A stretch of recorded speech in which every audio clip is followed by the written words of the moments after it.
est ce que loolu demul ba indi nga dem ba encaissé borom barke yi di laaj xaalis bu weex tàll ñu la yóbbu fenn bi loolu est ce que du doon bu yóbbu la posé la ci loolu. dama yàlla jéggal mais parfois ndeysaan damay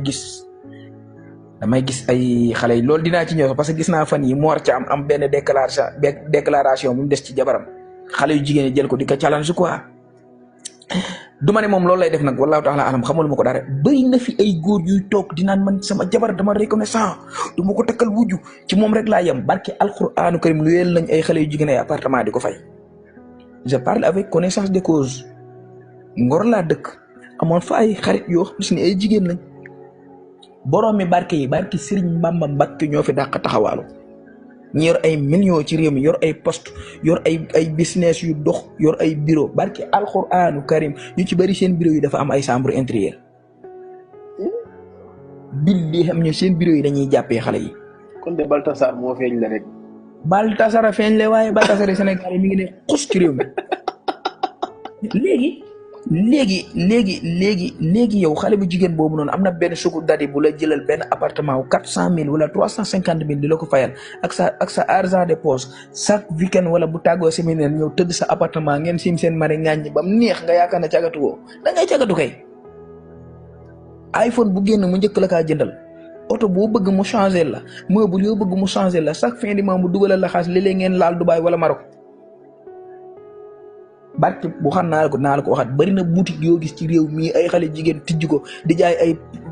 chaussure de marque wala ay sac de marque wala ay yére marque billaahi wa rabbul kaaba ci poche gaa yi la jóge. bëri na oto yooyu waaw. da ngay gis booy boo xam ne du xëy du gontu mais da nga koy gis mu dem ay Dubaï ay Maroc fu ko neex te amul xëy amul gontu amul dara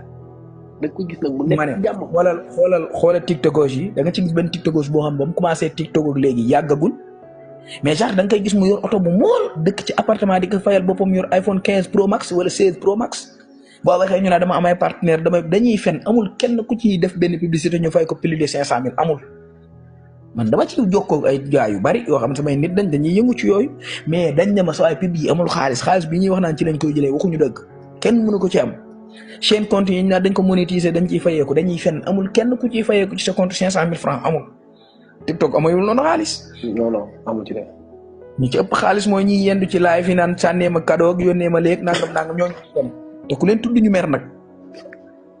ku leen tudd fi ñu mer di ŋawu yu mel ne xaj.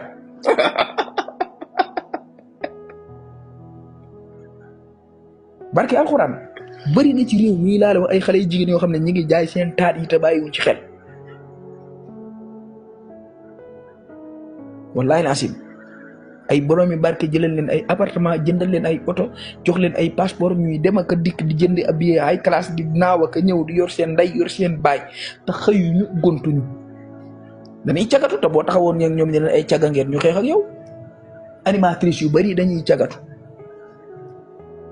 ndax salaire ba ñuy am ca télé ba ñuy liggéey wala rajo ba ñuy liggéey lañ ci bëgg ak ci seeni boucher àggu fa. du ma ne ñëpp la nag kon ma tooñ waaye bari na boo yoo xamante ni maanaam situation yi ñuy dund nii seen liggéey mayu leen ko. barke alxuraan surtout nguur Macky Sall yi fi jógee nag barke alxuraan ba ci boo yi nekk ci série yi man nga kaa lim miraaran bari na loolu lépp li koy waral nag mooy tàmm ak mbaraanantu rek farantu fii doxaan ak ku dëkk fii doxaan ak ku dëkk fee doxaan ak ku dëkk fee di ko encaissé 10 000 ci biir 10 000 yooyu di nga ci am benn ponkal moo xam ne moo lay jaaxal kooku saa soo encaissé mu ñam la. léegi ñamee googu noonu nag day dem ba yow bu la kaneen di ñam sax doo ko jàppee dara. léegi bu la papa ñamee may la 10 000. nga ñëw maam Cheikh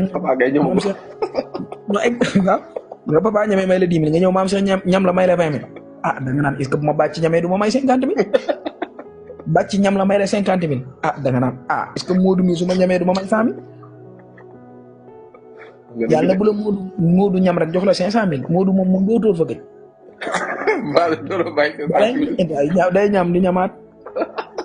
day ñam rek moom. léegi nag yow dem nga ba saa yi sëñ bi fi mu toll nii maanaam mën nga ko dootul den sant ci yow waaw léeg-léeg nga toog sa benn gaay ay doomaram lañ dañ lay paasante. da ngay ñëw ci man fi mu jàpp la jàpp yu neex pare woo papa ni ku booy jàpp naa xale bu moon ka am paas la numéro woo la mais bu la koy wax du la wax comme si dama lay may ku la jàpp def la nangam ak nangam booy maa ngi lay présenté sama benn gaan quoi affaire yooyu gaan bu baax na gaan bu sérieux la xamanteel ak moom papa woo la maam Cheikh moo ma jox sa numéro affaire yooyu noonu ku baax nga ça va yaa ngi si jàmm dama bëggoon ñu gisante affaire yooyu noonu ma ne ko yii dama xaw jàpp mais bàyyil ci weekend bi dinaa xool dëgër lu tuuti barke yàlla. yàgg da ngay dee si rek. gars yi dañoo con am na ñoo xam si ni dañuy juum sa transfert la 50 000 par Wave toog 5 minutes woo la ne la madame ça va ci loo nekk yaa ngi si jàmm pardon de excuse-moi gisoo fi benn transfert 50 000. waaw si dama jugee Europe nii doon yónnee sama rakk bi xaalis xam nga juum xam nga numéro Sénégal yi man jàpp ma ko bu baax dama juum far mu tombé Sénégal s'il te plaît soo ma ko mënee delloo nga ne ko waa ci ban numéro laa la koy delloo mu ne xaaral ma xool numéro bi coupé toog benn 5 minutes wala ne laa yow de ku baax nga ko dëgg yàlla boo doon kanee mën nga koo sàcc garaaw mën nga koo garder dinaa gérer léegi mën nañ garder ak yeneen i kele yoo xamante ni bëgguma yàq yoole syndicat bi quoi